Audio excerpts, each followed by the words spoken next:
Welcome back to Hardball. We're back with the 39th President of the United States, Jimmy Carter. His new book is called Palestine, Peace, Not Apartheid. And President Carter, why did you use the word apartheid in the book's title? Well, let's look at the entire title, if you don't mind. The first word is Palestine, which involves the land that belongs to the Palestinians, not the Israelis. I didn't refer to Israel because there's no semblance of anything relating to apartheid within the nation of Israel. And I also emphasized the word not, that is peace and not apartheid. That's what I hope to accomplish with this book, is to move toward that goal. But there's no doubt that within the occupied territories, Palestinian land, that there is a horrendous example of apartheid.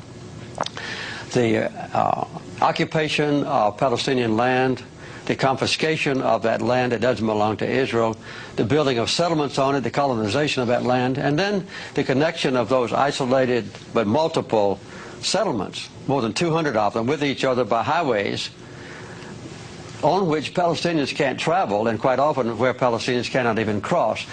So the persecution of the Palestinians now under the occupied territories, under the occupation forces, is one of the worst examples of human rights deprivation that I know. And I think even worse, though, than a place like Rwanda?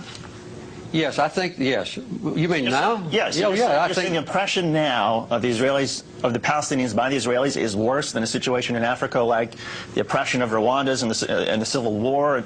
I'm not going back into ancient history about Rwanda, but right now, the persecution of the Palestinians is one of the worst examples of human rights abuse I know, because the Palestinians... But you're talking about right now. You're not talking about, say, I'm not talking about ancient years history. ago. No. Well, Rwanda wasn't ancient history. It was just a few years ago. You can talk about Rwanda if you want to. I want to talk about Palestine.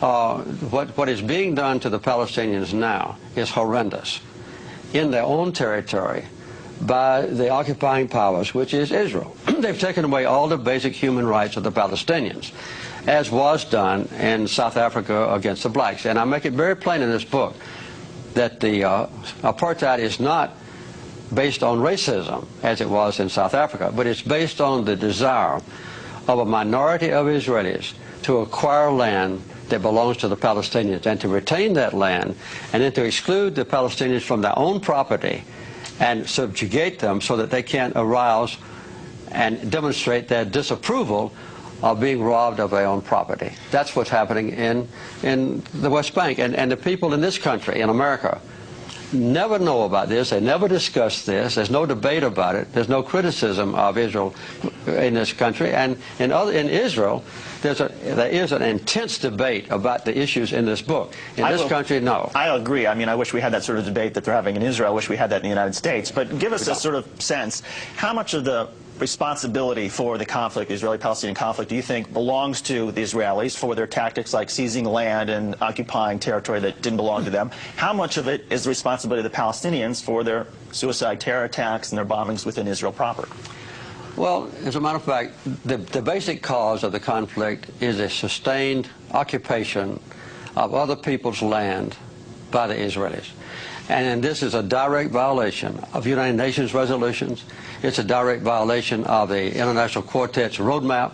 It's a direct violation of the commitments that leaders of Israel have made in the past at Camp David when I was president and in Oslo, promising that Israel would withdraw from occupied territories. They have failed to do so.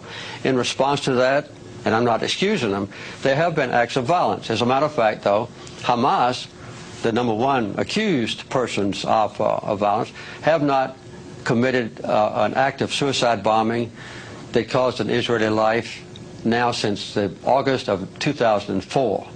And I hope that they won't do that anymore. Other participants of the Palestinian society, smaller ones, have committed some atrocities. But the loss of life in the entire occupied territories has been horrendous and has been